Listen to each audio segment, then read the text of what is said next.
আগের দিন ব্লগে দেখালাম যে আমরা বাসে চেপে পড়েছি, তো সারা রাত বাস চলছে। এই যে দেখো আমরা এখন সারা রাত বাসের মধ্যে কাটাবো, সেটাই তোমাদের সঙ্গে শেয়ার করছি।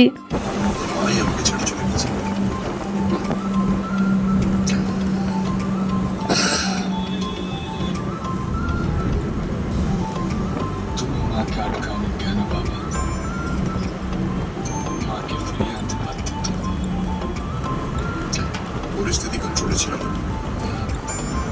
পরিস্থিতি কোনোদিনও কন্ট্রোলে থাকে না বাবা,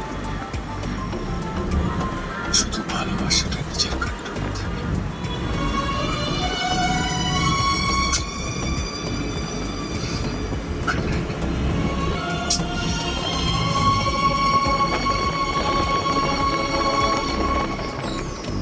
তো দেখো এখানে আমাদের বাস থামিয়ে দিয়েছে, কারণ হচ্ছে কি বলতো, সারা রাত বাসের মধ্যে তো থাকলে হবে না, টয়লেটও তো করতে হবে। তো এখানে এখন একটা দোকান আছে, দোকানের এখানে বাসটা থামিয়েছে। তো এখন সবাই যে যার টয়লেট করে নেওয়ার পর আবার আমাদের বাস ছেড়ে দিয়েছে। এই দেখো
এখন হয়ে গেছে সকাল। এই যে আমাদের চোখ মুখের অবস্থা দেখতে পাচ্ছ, আমার মেয়ের চুল হয়ে গেছে চাউমিন।